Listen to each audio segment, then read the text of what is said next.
कि रांची एक विकसित शहर है और शहर को रिंग रोड चाहिए और इसलिए यहाँ 4 पैकेजेस है। एक हमने बनाया है और 3 राज्य सरकार के हैं और इसलिए इसके बाद में पूरे शहर को रिंग बनना बहुत ज़रूरी है।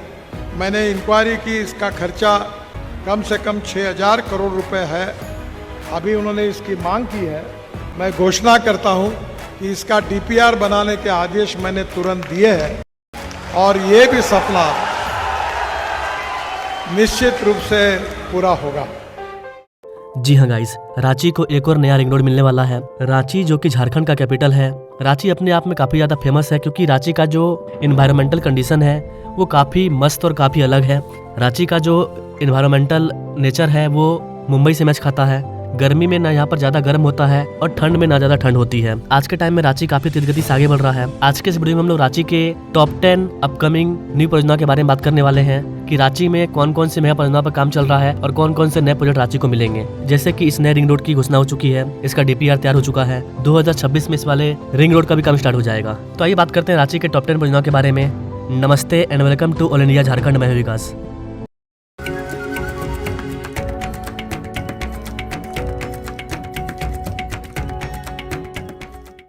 गाइस, झारखंड जो सिर्फ अपनी हरियाली और खनिज संपदाओं के लिए नहीं और न केवल अनोखी सांस्कृतिक संप्रदायों के लिए नहीं बल्कि विकास की नई रफ्तार के लिए भी आज के टाइम में जाना जा रहा है। झारखंड में केंद्र सरकार नितिन गडकरी का काफ़ी बड़ा हाथ है कि झारखंड में लगातार एक्सप्रेसवे हाईवे बनते जा रहे हैं। चाहे आप रांची उठा लीजिए या फिर आप साहेबगंज उठा लीजिए। साहेबगंज में गंगा नदी पर बन रहा ब्रिज, महागामा, हजडिया, झारखंड के लगभग हर इलाके में आपको 4 लेन हाईटेक राजमार्ग देखने को मिल जाएगा। ये सारा कमाल है सेंट्रल गवर्नमेंट नितिन गडकरी का। निश्चित रूप से झारखंड एक बहुत ही ऐतिहासिक ऐसा प्रदेश है। मैं सेवा के रूप में काफी काम करता हूँ। ये सारे एक्सप्रेसवे हाईवे झारखंड को भारत के मानचित्र पर एक नई पहचान दे रही है। झारखंड बदलते भारत में एक नया, मजबूत और गतिशील योगदान दे रहा है।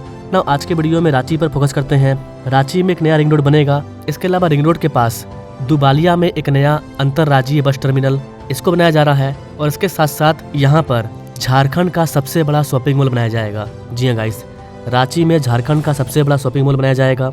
नया रिंग रोड भी बन रहा है, नया अंतर्राज्यीय बस टर्मिनल भी बन रहा है और इसी के साथ साथ यहाँ पर झारखंड का सबसे बड़ा शॉपिंग मॉल बनाने का प्लानिंग किया जा रहा है। इस वाले मॉल को भीड़भाड़ से दूर, यातायात जाम से दूर, प्राकृतिक और शांति वातावरण में बनाने का प्लानिंग किया है ताकि लोग यहाँ पर बिना जाम में फंसे घूमने के लिए आए और मनोरंजन का अनुभव भी ले। तो रिंग रोड और उसके आसपास के इलाके में अपार संभावनाएं हैं। अभी यहाँ पर मॉल बनाया जा रहा है। इस मॉल और ISBD के साथ पतरातू, रामगढ़, कुडू और लोहरदग्गा के लोगों को वर्ल्ड क्लास सुविधा मिलेगी। रांची का निकोलस मॉल ऑलरेडी फेमस है, लेकिन ये जो मॉल होगा ये और भी ज्यादा फेमस होगा क्योंकि ये झारखंड का अब तक का सबसे बड़ा मॉल होने वाला है। इस वाले मॉल का डिजाइन भी काफी ज्यादा खास होगा। रांची का जो निकोलस मॉल है वहाँ पर जगह काफी कम है, ट्रैफिक जाम काफी ज्यादा होता है, लेकिन यहाँ पर ऐसा कुछ नहीं होगा क्योंकि इसको रिंग रोड के पास बनाया जा रहा है। यहाँ पर जगह काफी ज्यादा है। इस वाले मॉल को 5.6 लाख वर्ग फुट का एरिया बनाया जाएगा। अगर इसमें बेसमेंट को शामिल कर दें तो करीब करीब 7.36 लाख वर्ग फुट एरिया का ये होगा। बेसमेंट 2 स्तर का होगा जहाँ पर पार्किंग सुविधा अवेलेबल होगा। निकोलस मॉल में अंडरग्राउंड पार्किंग सुविधा अवेलेबल नहीं है,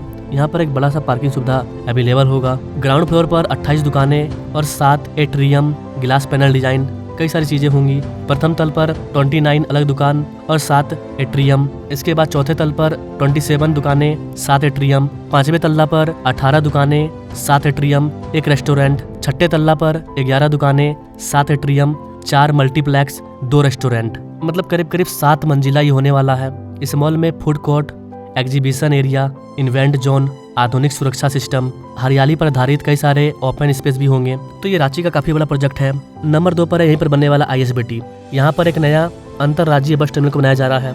यहाँ पर 211 बस को आप एक बार में खड़ा कर पाएंगे। इस तरह से यहाँ पर इंटरसिटी, इंटर स्टेट और इंट्रा स्टेट इन सब के लिए अलग जगह होगा। मतलब कि कौन सी बस ऐसी है जो कि राज्य के अंदर चलती है उसका अलग जगह होगा, कौन सी बस ऐसी है कि जो राज्य के बाहर जाएगी उनका अलग जगह होगा। तो इस तरह करके इसको 3 जोन में बांटा जाएगा। ग्राउंड फ्लोर पर 17 एलाइटिंग बस वे होगा, 21 इंटरसिटी, 18 इंटर स्टेट, 15 इंट्रा बस वे, टिकट काउंटर, ATM, शौचालय और सिक्योरिटी रूम, कई तरह की फैसिलिटी होगी। प्रथम तल पर वातानुकूलित प्रतीक्षालय होगा, मतलब फुल्ली AC होगा जहाँ पर आप बैठ सकते हैं। डॉर्मेट्री होगा, रेस्टोरेंट होगा, फूड कियोस्क होगा। इसके अलावा यहाँ पर आपको बांस की कलाकृतियां देखने को मिलेगी, LED screen, hospital, workshop, security room, petrol, diesel, CNG pump, car, bike parking, मतलब हर तरह की फैसिलिटी आपको यहाँ पर देखने को मिलेगी। तो ये 2 प्रोजेक्ट ऐसे हैं जो कि नए हैं, अपकमिंग है, 2026 में इस पर काम शुरू होगा। मॉल और ISBT, इसके निर्माण से रिंग रोड और उसके आसपास के क्षेत्रों में समतुल नगरीय व पर्यटकीय विकास होगा। यहाँ के आसपास के किसानों का जो जमीन है उनकी तो बल्ले बल्ले हो जाएगी, जमीन का दाम सोना में बदल जाएगा। रिंग रोड आने की वजह से ऑलरेडी दाम ऊपर जा चुका है, अब जब यहाँ पर इस तरह का इतना बड़ा मॉल और इतना बड़ा ISBT बनेगा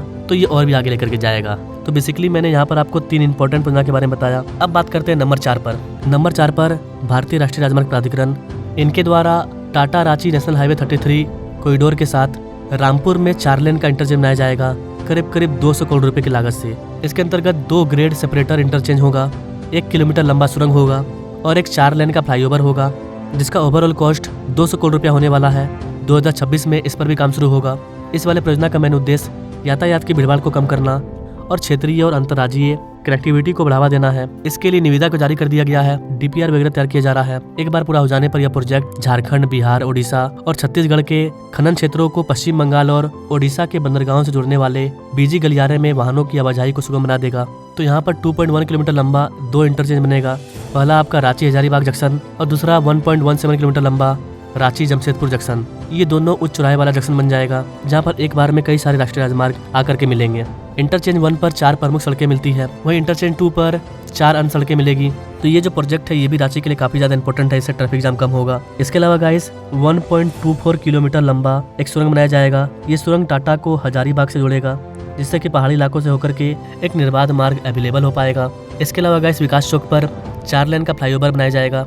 एक बार पूरा हो जाने पर इस परियोजना से यातायात का समय कम हो जाएगा, रांची के बाहरी इलाकों में भीड़भाड़ कम हो जाएगी। नेशनल हाईवे 33 पर सड़क सुरक्षा बढ़ेगी, दुर्घटना कम होगा, जो कि पूर्वी भारत में एक महत्वपूर्ण आर्थिक गलियारा है। तो करीब 3 प्रोजेक्ट इसके अंदर भी बनाया जा रहा है। ये सारे नए प्रोजेक्ट हैं। ये वैसे प्रोजेक्ट हैं जो कि झारखंड को 2026 में मिलने वाले हैं, इन पर काम शुरू होगा। अगला है गाइस आपका रांची रिम्स। रांची रिम्स के बारे में आप सभी जानते हैं, अब रांची रिम्स 2 आ रहा है। जी हाँ गाइस, दूसरे परिसर के लिए 4 दीवारी का निर्माण कार्य शुरू हो चुका है। काफी विरोध प्रदर्शन के बाद भी इस पर काम शुरू हो चुका है। राज्य की बढ़ती स्वास्थ्य संबंधी जरूरतों को पूरा करने के लिए रांची रिम्स का फेज 2 काफी ज्यादा इंपॉर्टेंट है। 1074 करोड़ रुपए की लागत से इसको बनाया जाएगा और इसके लिए 207 एकड़ का जमीन आवंटित किया गया है, जिसमें कि 700 बिस्तर वाला एक हॉस्पिटल, जिसमें से 200 से 250 बिस्तर सुपर स्पेशलिटी के लिए समर्पित होगा। यहाँ पर हृदय रोग, तंत्रिका संबंधित रोग, कई सारे बड़े बड़े बीमारियों का इलाज किया जाएगा। रांची रिम्स ऑलरेडी फेमस है और जब इसका विस्तार होगा तो यहाँ पर जो खामियां हैं, जो ट्रैफिक जाम हो रहा है, लोगों का समय पर इलाज नहीं हो पा रहा है, इन सारी चीज़ों में सुधार आएगा। इसके अलावा झारखंड में कई सारे एम्स भी बन रहे हैं। एम्स बनने की वजह से लोग रांची रिम्स ना आकर के एम्स में जाएंगे। इसकी वजह से भी रांची रिम्स का जो भार है वो थोड़ा कम होगा। यहाँ पर गाइस हमने रांची के कुछ ही परियोजना के बारे में बात किया, लेकिन डिटेल में बात किया। ऐसा नहीं है गाइस की कहानी पर समाप्त हो रही है। रांची को 2026 में और भी इंपॉर्टेंट प्रोजेक्ट मिलने वाले हैं, जिनका वीडियो मैं पार्ट 2 में लेकर के आऊंगा। तो अगर आप रांची के और भी टॉप 10 परियोजना के बारे में जानना चाहते हैं तो सिंपली आप पार्ट 2 के लिए कमेंट कीजिएगा। इसके अलावा गाइस आप झारखंड के किसी भी जिले के बारे में अगर जानना चाहते हैं तो उसके लिए भी आप हमें कमेंट कर सकते हैं कि कौन से जिले में कौन से इंपॉर्टेंट परियोजनाओं पर काम चल रहा है। तो कमेंट ना, बाकी मिलते हैं अपने लोग अगले वीडियो में। तब तक के लिए जय हिंद।